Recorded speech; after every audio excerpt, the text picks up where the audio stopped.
Hi, Hi. do you know what UDHR is? No, I have no idea. Okay, let me explain it to you what UDHR is. Oh, I would be glad to hear about it. Do you know what UDHR is? Don't worry, I'll tell you. Universal Declaration of Human Rights. United Nations Assemblies, which was formed in 1945 after World War I and World War II, because people were just going on and killing each other because of some raids or because to gain political power. So in the year 1948, on December 10th, United Nations General Assembly signed a declaration for human rights in Paris, which is called as the Universal Declaration of Human Rights. The main aim is to promote human rights, thereby promoting world peace and justice. Whenever, if you look back in the history of the world, wherever there was a contempt for human rights, there was outrageous results. So these articles that we are going to see from UDHR was written down, was drafted by many countries to make sure that we have world peace and social justice.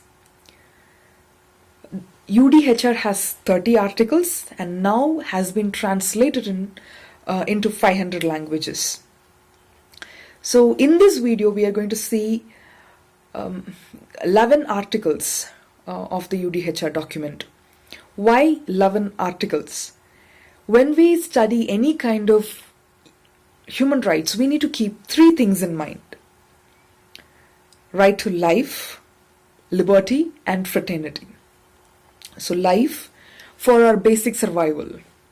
Liberty, we need certain freedom as human beings. And fraternity, man is a social animal.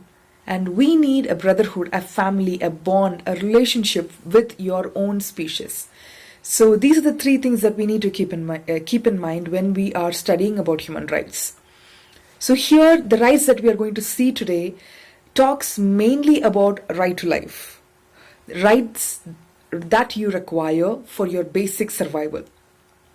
So the first right, that is Article 1, is right to equality. All human beings are born free in dignity and rights. They're endowed with conscience and reason, and therefore should be treated as a brother. Therefore, we should treat each other with the spirit of brotherhood. Article number 2. Freedom from discrimination. Irrespective of our color, our race, our sex, our language or religion, political or other opinion, national, social origin, property, birth or status, we are equal, and all the rights that are discussed in this article are for all human beings. If you are a species of, if you come under the species of Homo sapiens, if you are rather a human being, you are entitled to all the articles that is discussed here in this document. Number 3, article number 3. Right to life, liberty, and social security. Article number 4. Freedom from slavery. Okay, you might wonder, why slavery? Slavery has been eradicated. And why do you need a special right or special article to say right against slavery or no slavery? Do you know bonded labor is also a form of slavery? Even in Tamil Nadu, we have bonded labors, and we have organizations, or we have a group working for this exclusively. So what I have it as a privilege, some of us, we don't have that as a privilege, and that is why it is put very clear that no one shall be held in slavery or servitude. Slavery and slave trade in any of the forms is prohibited. Article number 5. Freedom from torture and degrading treatment. No one shall be subjected to torture or to cruel, inhuman, or degrading treatment or punishment. Here it says no one. Whenever we have this discussion or argument, what kind of punishments should be given for law offenders or criminals? For example, someone has committed a murder. Should we give capital punishments, or should capital punishments at all be given to any law offender? Here it says no one shall be subjected to torture or cruel or inhuman or degrading treatment or punishment. It does not say no punishment at all, but no matter who you are, no matter what kind of crime you've committed, the punishment given should not be inhumane or degrading treatment or a cruel torture. Article number 6. Right to recognition as a person before the law. You as a human being should be recognized as a person before the law. If you are an Indian citizen, you should be recognized as Indian citizen before the court, before the law. So that is your right. Article number 7. Right to equality before the law. Irrespective of your political status, your economic status, your social status, and the influence that you have in the society, you should be treated as equal. Because someone is MLA or MP, or because someone is an official in the government, or because someone has a lot of wealth and he helps a lot in the society, that does not say anything. If there is a suspect, or if they have to be brought to court, he or she should be treated equally, no matter what they are, what their profession is, what their creed, what their caste, what their religion is. They have to be treated equally before the law, and which means all the law that is there is applicable to everyone, not just for a particular community, not just for a particular caste, not just for a particular race. Every law that has been written is for equal, and they should be equally all of us are equal before the law. Article number 8. Right to remedy by competent tribunal.